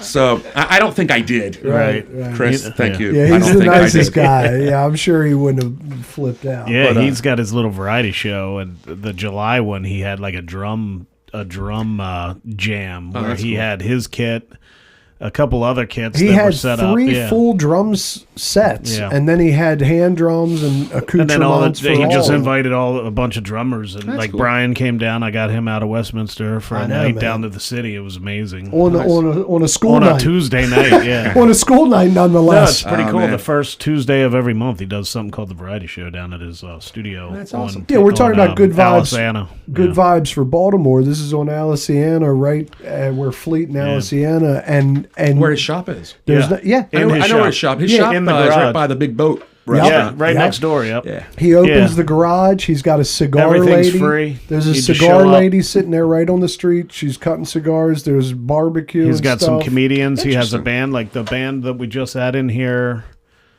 a week and a half ago is a goth punk band called Winter Sect that I saw there. Right And on a just fell Tuesday in- night. Fell in cool, love man. with, Yeah, and then we and- had him come up here. They have it's just a cool thing, and like I said, there's not people walk in from the streets into this thing. If you want a drink, you can have one. There's art. It's an incredible thing. So 10 it's not all ugly. 10, 15 years ago, the thing was like art spaces, all ages. Yeah. Like you had, what was the big one? Down there. In the city off Charles Street, there was a art space, but they would put on shows. Do you guys remember a band called Double Dagger? No. They were like a minimalism. They were really, really good. They had a lot of press too. They were like a 3-piece. They had a drummer and a bass player and a singer. They had no guitars. Oh, wow. And they were really, That's really a good. statement. But they would play. They check them out sometime. I don't, it might not be your bag, but like they were really cool. And I was in a band with Neil and the lead singer of that band, Nolan. We had a band called Second Best Westerns. we recorded one record, didn't do anything with it, and it just kind of it fell apart. But it was fun. But those guys were in the scene where it was like all ages, like kind of Fugazi-esque. We're not going to play at bars. Right. We want everyone to come and see us. Probably where Britain was, like the Single Carrot Theater and those places that were all around. Yeah, I feel North like there's- Avenue and Charles Street. Yeah, like places like that I don't feel are around. Maybe I'm just out of it. I am also not a Baltimore guy. I kind of hang out in Baltimore with Baltimore people. Right. Well, that's kind of my thing. Yeah. you know. So no, that's the whole thing we're trying to change. Right. yeah. All Right. of it. Like I went to, so there's a thing called Big Time Improv Troupe, which is at what used to be the Single Carrot Theater on Charles Street, right next. It's like diagonal from the Metro Gallery. It used to be the Everyman Theater. Yeah. And then it moved. The So- Everyman. I know exactly what you're talking So about. they have local celebrities come in and they interview them, and then they act out the answers. And Britt and Melissa from Outcalls were there. My wife went to see Katie Pumphrey do it back in the beginning of September, and it was hilarious. That's funny. Like it Right, was so right. funny. My buddy Neil did some improv there. Yeah. Oh, is that right? They do classes. Yeah, he just did it for the they hell do of it. everything. You could just show, like, you could take classes, or you could just be like, "Hey, can I just try it?" Yeah. Yeah. I couldn't do that, I don't think. I don't think I'd be very good at that. It's a unique. You never know. Yeah, it's a unique itch to scratch. Like Yeah. but if you Well, I was just because when they were getting interviewed, there were 6 of them, and they were just standing there taking it all in, and then they got to remember it to act out the scenes. wow. I mean, So you got to remember, or you just pick up on one thing and then feed off the other. But it was impressive and it was funny. well, that's Yeah. the thing, and that's good. And some Yeah. people are really good at it. And Yeah. that's good old school like art in the city. Speaking of Everybody's another good place I vibes. like seeing bands is Metro Gallery. Yeah, I played there twice. Yeah, they got really good sound there. Yeah. Second best Westerns played there. Second best Western. Yeah. I don't know why it didn't work, baby. It really, we had definitely some a really great good name. songs, man. And that was like we had a bass player who was a cartoon artist, Ben Klassen. He does Dirt Farm. You ever seen Dirt Farm before? It was pretty popular. He's got a couple books out, but he was the bass player. And it was just fun. And we had some funny songs, and but it didn't last very long. Right.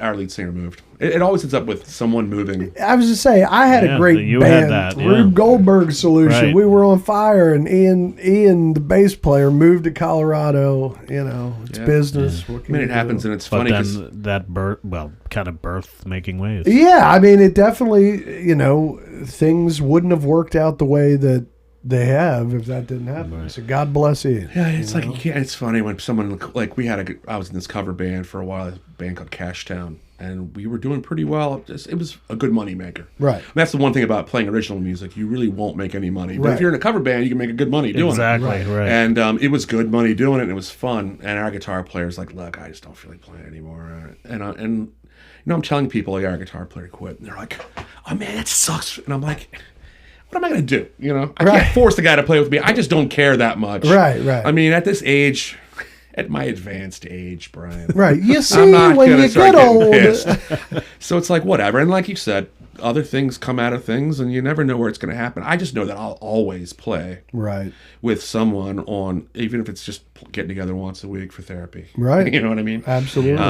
But I do like playing on stage, and it's been fun playing with Silver Threads on stage. Yeah, I was happy to hear that you were continuing on, because I know you went down like you wanted to, with the Chester Stacy thing, but I knew that didn't, I think the last we had talked, you were like, hey, I'm doing something else or whatever, but I'm glad that you're Yeah, I'm always doing something. rocking it. Yeah, that's good stuff. I also Yeah. play baseball. Well, that helps too. Oh, you do? I'm over 30 league. I play baseball. In the Well, spring. yeah. Not you- softball, baseball. No, 9 innings, wood bat. Nice. Nice. Yeah, I was saying, you were always a baseball cat, weren't you? Yeah. Dude, there's something about like being a part of a group. Right. Like I love being in a rock band. I love being on a baseball team. Wait, did you all say the it's same over thing. 30? Yeah. They don't have it over 40, strictly? They don't. He It's doesn't funny look because there's some over- 30-year-olds that can fucking bring it. Right, I'm sure. But yeah, and it's He funny. doesn't look for the over and, 50. and I feel the same way after playing 9 innings that's of where you get baseball. into softball. Like I feel the same way after playing 9 innings of baseball as I do playing like a 3.5 hour set at like the brewery. It's Right. just like It's the I wake same up and I'm itch. like, holy shit. Right. It's the same itch, but I'm like way out of shape as well. I think. I got you. You wake up hurting. Yeah. Right. Interesting. I just heard Howard Stern had on Bruce Springsteen, the E Street Band. Nice. The day before yesterday, and they were talking to Max Weinberg.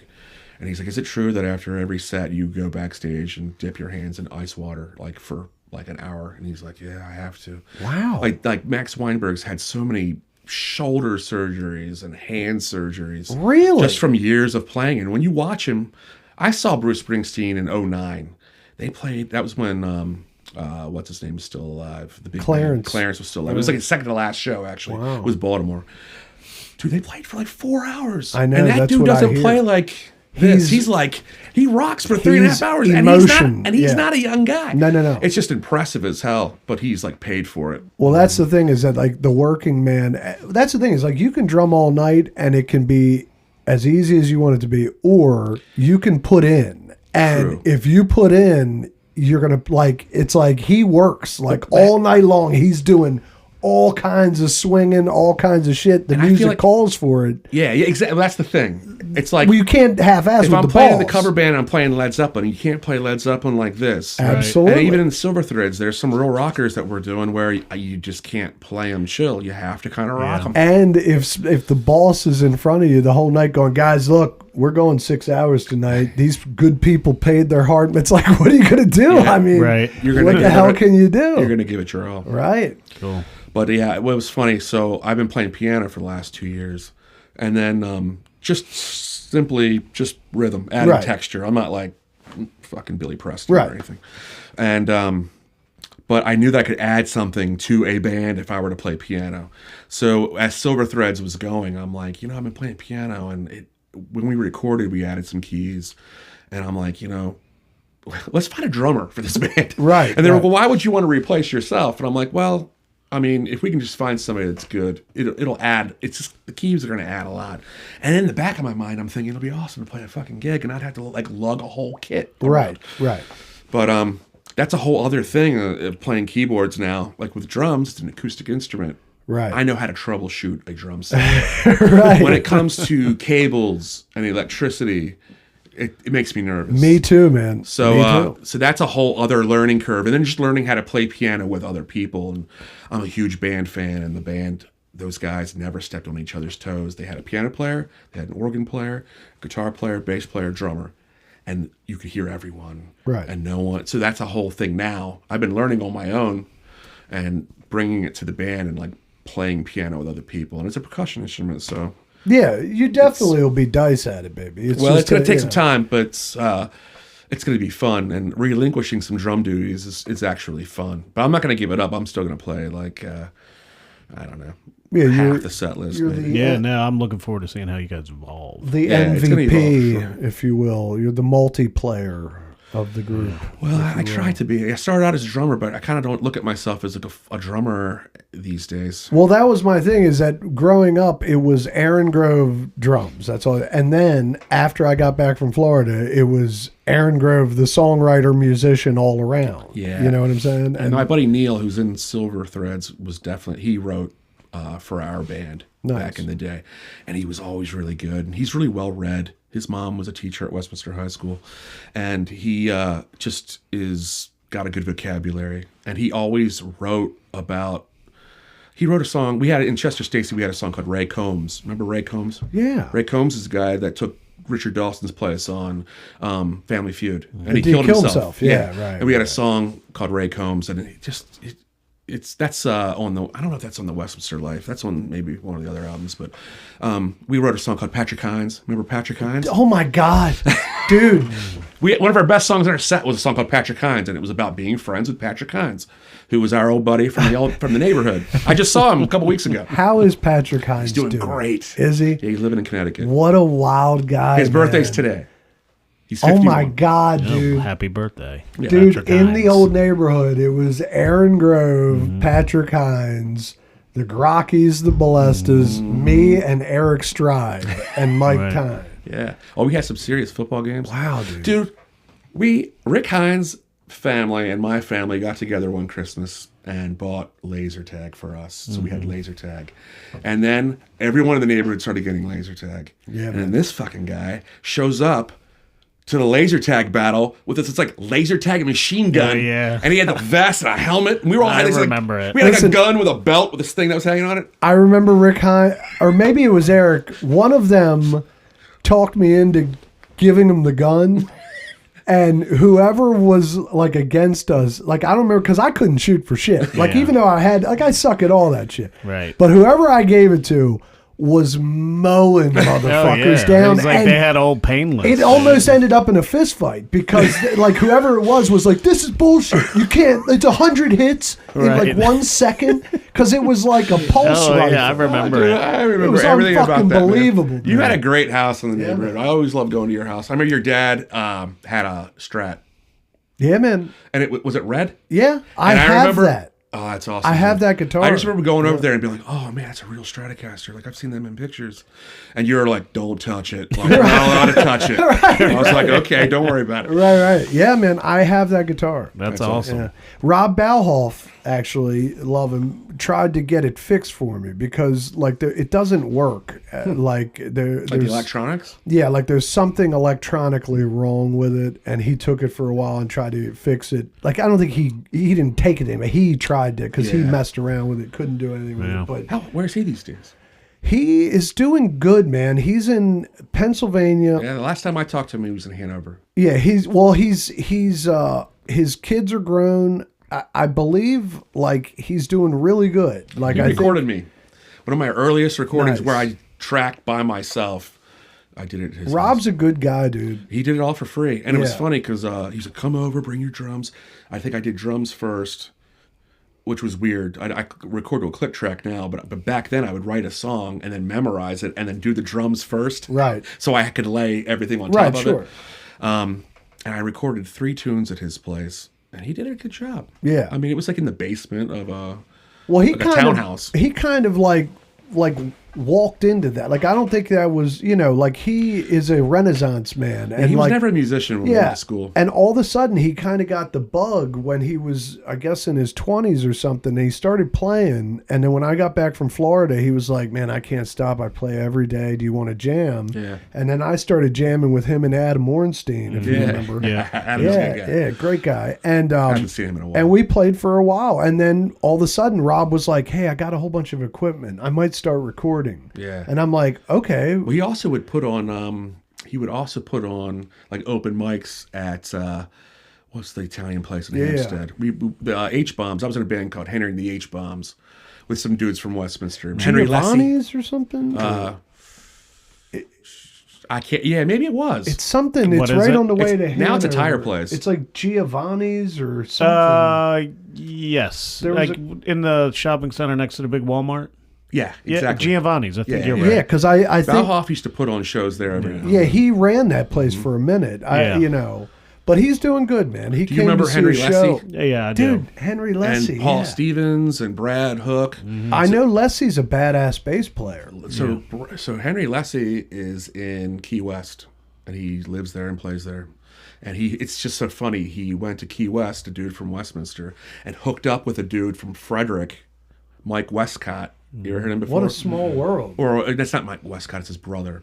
But yeah, they're playing a lot down there. He sold his house, sold his car, flew to Key West. I guess he had a couple connects down there. He got into the music scene, and now he plays every day. God bless him. Yeah. Is he He's married? really good. He was. He's not now. Right. But he just came into town for a funeral. But he's a really good guy. He's a really good bass player. So I played with those guys for like 7 years. It was called Henry and the H Bombs, and it was a cover band. But we played nothing but obscure songs. Like we were That's so a funny. band's band. So we played like Coco Lane in Ellicott City, and everyone there would be like, "What are these guys playing?" And we were on stage playing like Velvet Underground. Right. It was. We didn't care about an audience. At all. It was for us. We were completely selfish, but we were really good. And we had a guy named Chris Zabel who was a keyboard player. He moved to Vermont, and he's playing there now. He's a jazz guy, but that was like two lead guitar players, Right. kick-ass bass player, kick-ass keyboard player, and that was like the most fun cover band. Serious band. It was a fun cover band. Yeah, right. But Yeah, there's nothing better than a good, fun. I mean, there is stuff better, that but scratches a an itch good- for me. A good, fun, blasting cover band that's tight Yeah. is something to be said about. Well, dude, I was just in Westminster a couple of weeks ago, and there was some cover band playing at the Oyster Stroll or whatever. And it was the angry Amish Outlaws? Yeah, those dudes. They're I walk up, nasty as shit. My parents went and saw. dude. I walk them. up on these guys. I don't know. I never heard of them before. They're dressed as Amish guys. They're playing "The Stroke" by Billy Squier. I'm like, Yeah, this is a great. they're players. This is a great gimmick. Yeah, they're Amish great players, Outlaws, man. yep. Yeah, they're good players. We used to play with a band. Chester Stacy would play with this band from North Carolina, and they were called Jimmy the Teasers. And Jimmy was a guitar player. They're like a rockabilly surf rock band. And Jimmy was a guitar player, but the Teasers were these like really hot chicks Oh, that shit. were dressed in like cheerleader outfits, but they had like holes in their fishnets, and they just came out and they played like rockabilly. Right. And their drummer was kick ass. She was legit. And it was just a great gimmick. Wow, Of like yeah, that is a Jimmy and the great Teasers. And we would play with them all the time. And sometimes they were a 3-piece, sometimes they were a 4-piece. And when they were a 4-piece, they had another like really hot chick playing guitar. Right. But she was like barely playing. She just looked cool on Right, stage. right. That's hilarious. Yeah. We used to play some fun bands in Chester. That is Stacy a back in great the day. gimmick, though. Jimmy and the Teasers. And all you really need is a really good bass player and drummer. Right, as long as you have the rhythm locked Yeah, down. I mean, Jimmy would just jump around. Right. He didn't really play that much either. But it was fun watching them play. That's awesome. So, Aaron, we like to, when we wrap up the interview, we like to ask about movies. If you're are you a film person? I mean, do you like movies? I do like movies. Okay, I'm not good. a cinephile like my boy Neil. He watches like everything and everything. All right. Foreign Did you movies. guys never watch movies together back in the day?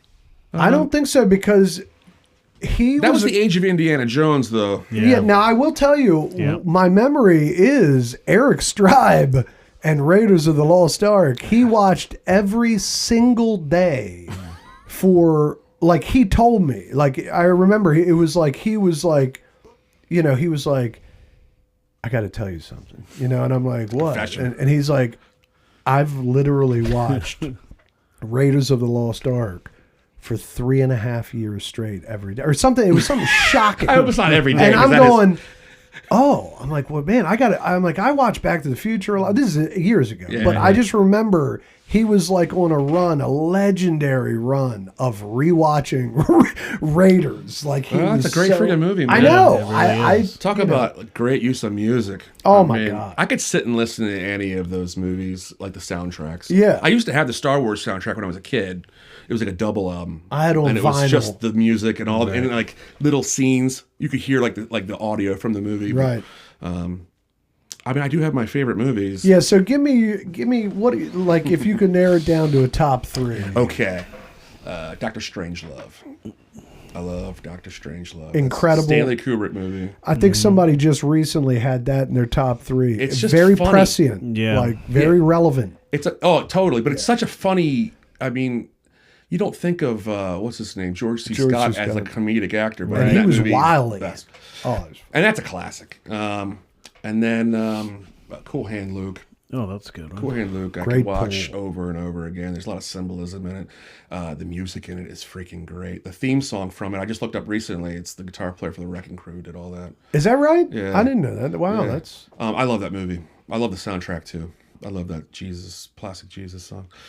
And then anything by Quentin Tarantino. I mean, it's great. And I've got kids now. I got a 16-year-old and a 21-year-old. I like turning them on. To Nice. now that they're of that age, Right? Their minds mostly fully developed. I like to spring on certain movies. Let me think. Life Aquatic. Oh, Steve Zeus. Yeah, we had the Wes Royal Anderson. Tenenbaums. That movie is just a great. I mean, just like Scorsese movies. Yeah. Just the use of music in his movies. It's one of my favorite Gene Hackman roles, period. It's Like so every good. great thing he's done. And the soundtrack Royal is just Tenenbaum is one of the best. It's one of the best. Dude. Yeah. That's not 3. That's more than 3. Yeah, that's all right. No, man. That's a all good list. Dude, Cool Hand Luke, man. That's What a good great one. Now, did you realize back in the day? I mean, I did because I knew the movie, but I bet you a lot of people, like when the Civil War Guns N' Roses came out, what we've got here is failure to communicate. Yeah, I knew that. I knew it, but I don't think many people even knew that was from Cool Hand Luke. Many people probably still don't. You may have just enlightened some minds just now. Yeah. Right, but it's like when you say Cool Hand Luke, I'm like, what we got here is failure to communicate. And it's funny because that guy and Paul Newman are in a lot of movies together. Yeah, that guy's a great character actor. He's got a cool name. He was in Butch Cassidy and Sundance Kid. Yeah. Well, and the guy, I believe the director of Cool Hand Luke was George Roy Hill. I might be getting killed for that. I don't know. Because there's somebody relevant directed There's Cool just Hand so Luke. many. There's so much dialogue that you can use. Like, Right. What's your dirt doing in Boss's Hall? And it's also, it's kind of like... Play grab ass, spend the night in the box. I mean, come on. How many times have you said that? I've said it a bunch of times. Right. That might be more telling than I really want. You said, did I just say that? Yeah, but that's the thing is like, that's why that movie holds up, because he was the first anti-hero, kind of. I mean, you know, there's a couple before him, like Brando on the waterfront and stuff like that, or the Rebel Without a Cause, Cat James Dean or whatever. But he was the first, like, Stuart Rosenberg. Stuart Rosenberg's the director. Okay. Right. Thank you for looking that up, because I had a feeling I was going to get killed for that. Well, I just listened to Pacino's book. He just put a book out. Yes, I know that. I love like anything Godfather related. Me too. And he does a lot on the Godfather. Good. Just how like no one wanted him to do this freaking role except for Francis Ford Coppola. They almost fired his ass, right? Or he thought they were going to fire him. They kept showing the scenes like right when the movie starts at the wedding scene to the movie company. Right. And like if you remember those scenes, like Michael's just very stoic, and they're like, this kid doesn't have any pop. And the whole thing was like he hasn't established Michael as a character. Yeah, right. So it's just interesting how they Yeah, do a that's lot of fascinating, because you're right. In those early scenes, he's just like, He has no personality. I'm not my father, Kay. Yes. I'm just, you know. And then after the dad gets shot. Or after he takes out those two guys, the cop and because the dad Salazzo. got shot, he turned it up, and then the performance got a little bit popular. Well, in the book, in his book, he was saying how they moved the shooting of that restaurant scene up so they could film it to show the movie company, like, okay, this is where you're gonna. This is what we've shown you yet isn't been Michael. This is like the birth of Michael. I got you to show them that there's some percolation going on. That it's technically leading wasn't somewhere. even the birth of him. It was when when he was in Italy and his wife got blown up. Yeah, that was her fiance. That was the true birth of Michael Corleone. Well, he killed these dudes before he went to Italy. Yeah, I know, but he said, was still but- in hiding. this is a whole other podcast. Right, we're But going. then they found. We do this, baby. But It's then fine. they found him Right. in Italy and blew up. I mean, I guess they were supposed to blow him up. I Yes. think that he didn't. Yeah. And So- not Bologna. Yes, I know he Apollonia. killed, but he killed them to avenge Sonny. Right. Yeah, and then he went balls to the wall. Then But he went I balls didn't to- realize that director also directed the Amityville Horror. Stuart Rosenberg. Yeah. Oh, Yeah, he's interesting. done a couple clutch things. I can't Yeah. remember what else because you It's said funny his name. because that movie scared the shit out of me when I was a kid, and then you watch it now, it doesn't really hold up. Did you ever watch the remake? No. They remade it with Ryan Reynolds. Yeah. It Is was it okay. better? It was okay. The book was great. Yeah. It also kind of sucks too because now like the Lutz family came out and was like, we made it all up. Right. They're like, we were full of shit. I wish or they would have whatever. never done that. It would have been cool to just keep the mystique of the Right. place. It's definitely. Although, is the place still worth the shit? I wonder. I guess. I'm sure. Yeah. I think it is. I looked it up on Google Maps. It's like a really nice neighborhood. I mean, it's like a neighborhood. Yeah, it's in Right. Massive, or it's upper Right on the Yeah, northeast, it's right? not. I mean, yeah, it's definitely in a neighborhood. it's in It an sucks is you buy affluent it and then you got neighborhood. people coming by your house all the time Right. taking pictures in your phone. Right. But do people still give a shit about it now? I'm sure. People Probably. my our age probably do. I mean, if I'm in that area, I'm definitely stopping in. It's like Dude, that video of the woman out that owns like the Breaking Bad house, and people are like pulling up, and she's just like, "Get the fuck out of here! Get out of my, get off my property!" That's hilarious. When we I went mean, to it's got to be daily. Right. we went to New York to visit my buddy Chris Isley like 15 years ago, and he was like, "Where do you want to go when you're up here? I'll do whatever you want to do." And I'm like, "All right, well, I want to go to Dakota. The Dakota was where John Lennon lived and Right. was shot. I want to see Cafe Wa." Right. And I was like, and I want to see the bank where that Dog Day Dog afternoon. Day. Wow. And that bank is still there, but we Yeah. didn't go there, which sucked. It's a little farther out of town, but like I saw where the Fillmore East was, Right, which that's is great fun. because that's like a bank now too. It's just kind of like, oh man, this is where Hendrix. Were you going to yell Gattaca or whatever? Attica. Or Attica, right? Attica. That's what I figured. That'd be the move. But it was like I didn't see like the Physical Graffiti house. Like that's That's badass. fun. Yeah, that's And that's wonderful. famous for two things. You know what the two things are? It's not the lady that. It's not a lady. No.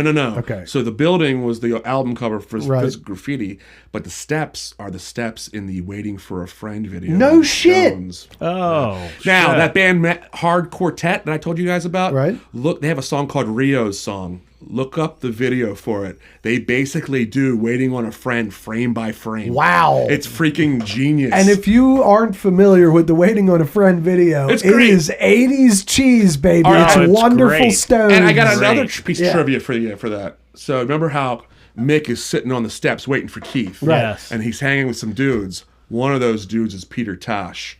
Is that right? Wow. Yeah. Nice. They were all boys. But it's Wow. funny. So if you watch that Hard Quartet video, it's just somebody sent it to me, and I'm watching it, and I'm like, this is awesome. It's the Waiting for a Friend video, like frame by frame. That's a great homage. And it's a really cool tune too. It's a deep cut. You know? That's, I love Oh that yeah, song. I love that. I remember that. That's from off a Tattoo MTV, like It was constant rotation. all the Yeah. time, and it is a great song. And that chord at the beginning, there's some song my cousin does in Gravedigger's Biscuits now, and I swear, like he at the beginning of the song he does some chord progression, and I'm like, what is that? Reminds me of something. He's like, Waiting for a Friend, and I'm like, holy shit! I can't wait And to it hear that is. chord It's progression. whatever that is. I like it's got a little chord thing right before it drops in. I'm being Is he very, playing in an open very, tuning? very What's that? patient. Is he playing in an open tuning? He might be. don't know. Yeah, Keith probably. Richards would take the bottom string off of his guitar and then tune it to open G, so he only had 5 strings. Interesting. That's like his thing that he like Well, that one, invented. my cousin ain't doing that. I don't think He's playing all 6 He's strings. just saying like, "Hey, I stole this riff. Like this reminds me of the Waiting on a Friend riff." That's awesome. And I'm like, "Oh shit, that is like the Waiting on a Friend." That's where riff. things come from. And then from other you just things. brought up Waiting on a Friend. I Right. haven't thought of that. And I'm song. still waiting patiently for Gravedigger's Biscuits Dude, material. I think in December we're going to finish the album. I mean, it's pretty crazy. great. Where you stuff, recording? man. Well, we started the first 4 tracks at Magpie Studio, and Dave. I looked that place up just recently. I know exactly where that place So is. the guy that runs that is I It's in can't. Urbana, isn't it? What's his name? Is it in Urbana? It's Or no, just it's outside? It's right near the water. I'm trying to remember what road it's on, what street it's on. It's right beside the water. It's where I want to say is it where Oz used to be. I think you get off North or maybe 28th Street or something. and Okay. it's- Sounds right. I don't know. I just different. remember I went there early morning, both times last year, but it was somewhere near the harbor. Okay. That being said, the guy that runs it is the bass player of Government Issue, and Oh, nice. he's got a great band. They've been around Jawbox. Oh yeah, dude, Yeah. they were a Discord band. Yeah, man, incredible band. That's awesome. That dude, Jay, his name is Yeah, Jay Robbins. Jay Robbins. He just played in Westminster. Dude, great. Yeah, he did the Art Center. Dude, the Arts Center had you guys ever listen to Dr. Dog? Mm-hmm. Dr. Dog's got 2 singers. They got a little guy who's got like a kind of a not higher voice, but they have 2 singers. The one guy, unfortunately, just relocated to Asheville before all the storms. But somehow Carroll Arts Theater got that guy to come up and play. And he Really? played a show. There was maybe 60 people there. It was a fabulous show. His name is Scott McMicken or McKicken. Yeah, I love Dr. He's, Dog. he's the Were guy you who always there? wears a little. Yeah. I took my kid. He's freaking great, man. And his band, he didn't play any Dr. Dog. He's got his own side band. Yeah. But they were great. That awesome. Art That's Center, I think I might be speaking out. We have a friend I grew up with, Angie Nicholas, and I always see her kind of in the, like, I don't know if she has an involvement in there, but it seems like they're really doing good stuff. Well, they got a nice place. They do. I'm glad that they are doing something with it. I mean, speaking of movies, that's where I saw Star Wars, E.T. It's just funny going into that Carol building Theater, now. baby. Carol It's Theater. totally different. I mean, the seats kind of went all the way Wait, up. is that where they have like the peep show and shit Yes. every Yeah, year? exactly. Oh. That was a movie theater. Right. Yeah. Yeah. No, I remember. Right. I've seen movies there. I saw but I didn't- Firewalker Yeah. there one crazy summer. Oh, dude, Yeah. I saw all the Indiana So Jones they're movies there. Little I Shop do of see that they Horrors. have bands there. I saw Little Shop of Horrors. Yep. And they had John Waters there Yeah, not for an- last year, for an a couple years interview, ago or yeah. something like No, that. it's a really Yeah. great space, and they don't typically have rock bands. I've seen some tribute bands there. I saw a Buddy Holly tribute band there. I saw a Beatles tribute band there that were pretty good. Like I said, though, June Star just played there. I That's wish that fun, man. Chester Stacey would have played there. We did that Westminster Life album, and that would have been perfect. That would have been perfect. Yeah. Yeah. June Star's actually been on my short list for here. Nice. Yeah, they I are. talked to Andrew at a woodshed. Probably maybe the Alcohol's woodshed show. They just did, played in yeah. Baltimore or in Westminster at that game. What's that place called in Westminster? It's gaming something. They have it's like a brewery, but they also have like gaming. Yeah, yeah. It's not. I mean, it's in Westminster or Eldersburg. No, it's in Westminster, and it's up kind of closer to where the Opera House is on the other side. I don't know. Okay, that's not what I'm thinking. It was funny because I don't talk to him very often. His drummer canceled, I guess. And he wanted me to play drums, but I was going to Salisbury for the weekend for my kid. But I saw them at the that ice company. That's that coffee place in Westminster, right across the street from what's that place called? The seafood place. It used to The be Old Harry's. Yeah, right. They played in the back. Rock Salt. Yeah. Right. That Ice House, American Ice Company, that's what it's called. They have a stage out back, and I saw them play there. They sounded really, really good. Nice. Our boy Chris Isley, that was bass player at Chester Stacey's, now playing with them. I Nice. always liked them. Yeah, Tim Bracken is a guy that's always played with June Star. Alan Zepp played one back. in the Alan day. Zepp. Our Alan back- Zepp. Yes, way back dude, in we the used to day. play with them all the time when Alan Zepp. That was when we hung out with them more. Was when Alan was playing with them, and Alan He's a lot older than Now, to us. be clear, He was our teacher. He was he's a high school teacher. Yeah, he's retired now, but Right. but Grim was a teacher. Yeah. Grim Right. taught at Westminster. He But taught not at when we Key- were in school. No. Right. Yeah, 'cause Alan was my English teacher. Oh yeah, hell yeah. And he quit to go drum or something. well, I think or he he kept retired. his job. Yeah, he taught and played with Maybe them. he- And I Right. don't think that he stuck with. Something happened with him and Andrew, but and I'm not going to. Yeah, he has. Right. It's been a long. It was was like a long when- time in ago. the '90s. He hasn't played with them Right. since the But But '90s. Zap was fun to watch. Yeah. because he didn't. He never had a floor tom, which used to crack me up. He'd share gear, and I'd be like, "Oh shit, the guy doesn't have a fucking floor tom." But he always do? played. He always played brushes. And you watched Mick Fleetwood play drums. He'd be like, he'd have these. He'd be like have these faces, but he just was a finesser. And I remember just sitting there watching him play brushes and learning how to play brushes Right. from him. And he was so much fun to bum around with.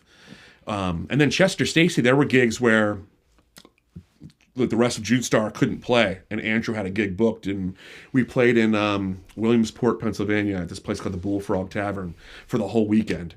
And Chester Stacey basically just went up with him. We opened the show. We did like a 45-minute set, and then we would back him. We learned Nice. all of his tunes. And then he joined Chester Stacey, and he's on the Westminster Life record. He plays Nice. banjo. He plays some acoustic. He was actually a big part of that record.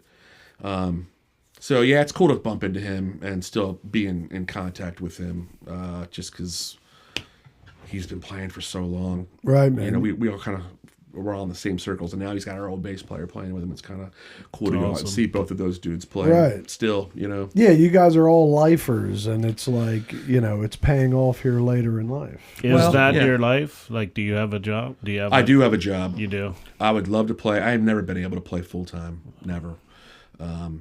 Yeah. So my day job, I design fire sprinkler systems. Nice. Yeah, Yeah, so That's it's probably place. good. You don't have any sprinklers. You said I mean, happened to it's notice. So Better than Understood. installing them, I would say.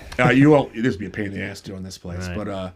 but Chris would know. yeah, He did everything retrofitting here. a house is just keep it the way it is. Well, Aaron, look, man, it's been a wonderful catching up with you, man. Yeah, man, it's been good seeing you. I'm real proud to know you. I'm glad you're doing well, and tell the family I said hi. The Yeah, you Lepens tell your said family I said hi. I will, man. Dude, Eric Stribe, tell Eric Stribe and Pat Hines I say hi. I will. I most definitely will. Because, I'm dude, still in touch with those dudes. oh my They're God. boys. Tell Eric ask him about that Raiders thing, because I swear I'm right. He'll That's go, funny. I used to watch that movie every day for 3 I swear on my life. He had a run that was legendary. He's the best. Like, So, what about where can people find you? We'll post some.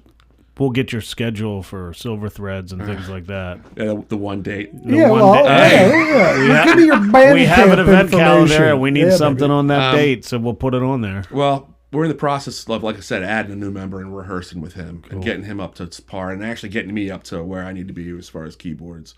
I'm hoping we'll play in December.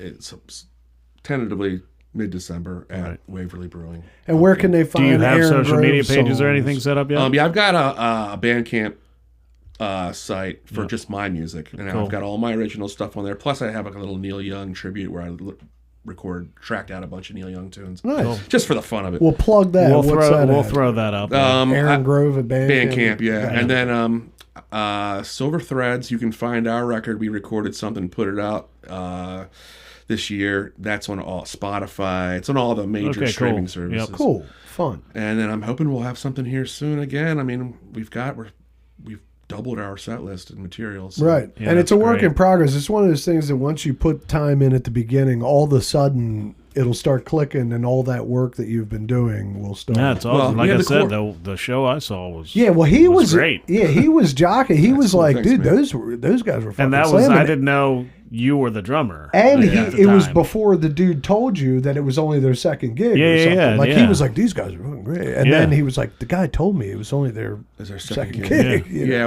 we're like, I mean, we got a lot of harmonies. That's like something we're always constantly. And working on. that's a good quality. I think every band I've ever been in though was like that. Chester Stacey, we always had like strong 2-part harmonies through a lot of stuff. That band Tanglewood that I was talking about, we had 3-part harmonies. It's those Beatles roots. Man. I'm a big Simon and Garfunkel guy. Yeah. I'm a big Birds guy. I'm a big Beatles guy. And the Jayhawks. I don't know if you've listened to those guys before. There's a lot of harmonies there, but it's awesome to be in a band where, and we just added Brant. He can sing too. He hasn't started yet. I mean, that's something we're just going to get him up to speed on drums. But I mean, yeah, we can have 4-part, 5-part harmony, man. It's like a dream for me. Nice. Yeah, that's cool. That's so fun that Brant, because Jen texted me that she was watching the show and she loves the show. And I was like, Brant. She was like, Brant. I thought, shit, we ought to interview that cat. You could interview him. He's got some stories. Yeah, he's got great stories. That's cool. All right, man. Well, look, again, it was a pleasure doing this. I'm happy to know you, and I appreciate you. And I appreciate sit you. down and play a little for us. I've been enjoying the show. I watch it too. Good. Excellent. Tell your friends. All right, stay sane, Baltimore. Yep.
Thanks for listening, Baltimore. You can find us at www.sanitylounge.com or on Instagram at sanity.lounge. Keep listening and subscribe.